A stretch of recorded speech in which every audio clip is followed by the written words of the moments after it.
Brad Williams, Frugal Finance stocks. There are two types of stocks, common and preferred, and a wide array of classes and subclasses. Common stock, all publicly traded companies issue common stock. If you hold common stock, you're in a position to share in the company's success or feel the lack of it.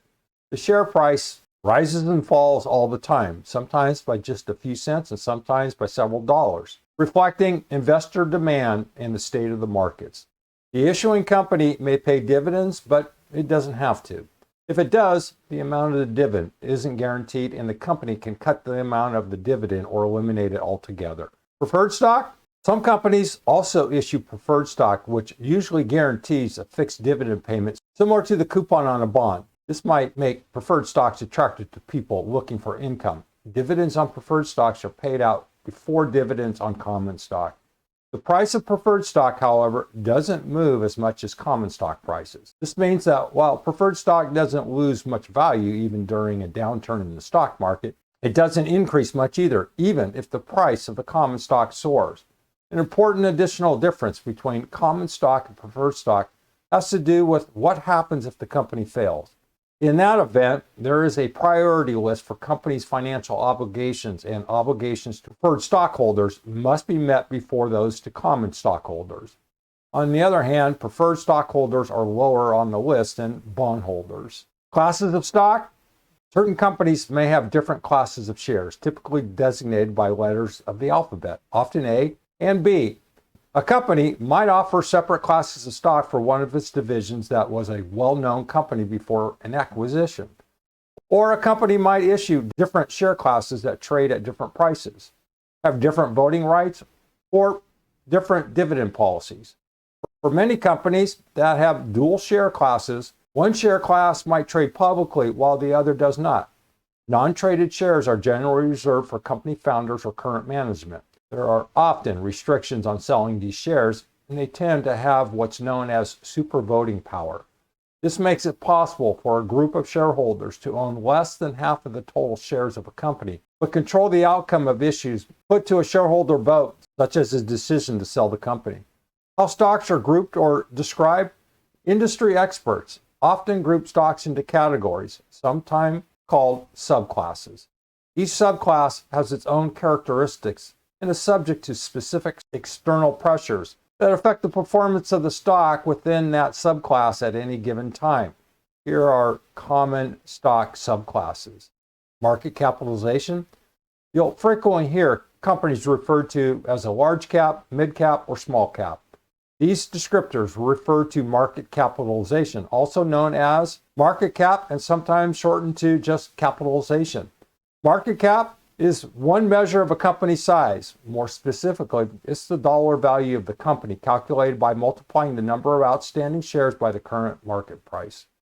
There are no fixed cutoff points for large, mid, or small cap companies, but you might see a small cap company valued at less than $2 billion, mid cap companies between $2 billion and $10 billion, and large cap companies over $10 billion, or the numbers might be twice those amounts.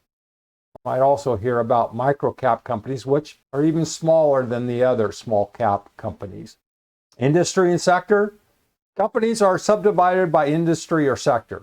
A sector is a large section of the economy, such as industrial companies, utility companies, or financial companies. Industries, which are more numerous, are part of a specific sector. For example, banks are an industry within the financial sector. Part of creating and maintaining a strong stock portfolio is evaluating which sectors and industries to invest in at any given time.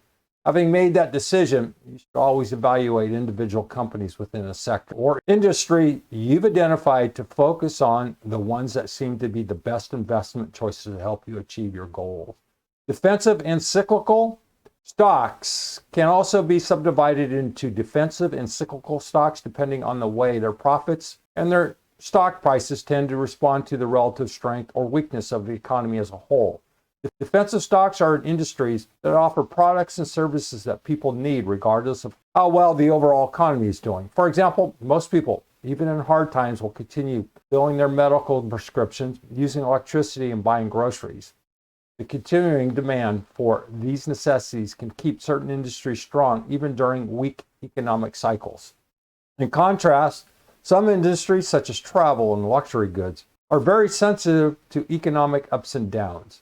The stocks of companies in these industries, known as cyclicals, might suffer decreased profits and tend to lose market value in times of economic hardship as people try to cut down on unnecessary expenses. But their share prices can rebound sharply. When the economy gains strength, people have more discretionary income to spend and their profits rise enough to create renewed investor interest. Thus, their stock prices generally track with economic cycles. Growth and value. A common investment strategy for picking stocks is to focus on either growth or value stocks, or to seek a mixture of the two, since their returns tend to follow a cycle of strength and weakness. Growth stocks, as the name implies, are issued by companies that are expanding, sometimes quite quickly, but in other cases, over a longer period of time. Typically, these are young companies in fairly new industries that are rapidly expanding. Growth stocks aren't always new companies, though. They can be companies that have been around for some time but are poised for expansion, perhaps because of technological advances, a shift in strategy, movement into new markets, acquisition, or other factors. When a growth stock investment provides a positive return, it's usually because the stock price moved up from where the investor originally bought it and not because of dividends. Most growth stock companies tend to plow gains directly back into the company rather than pay dividends. Value stocks, in contrast, are investments selling at what seems to be low prices given their history and market share. If you buy a value stock, it's because you believe that it's worth more than its current price. Of course, it's also possible that investors are avoiding a company and its stock for good reason, and that the price is a fairer reflection of its value than you think.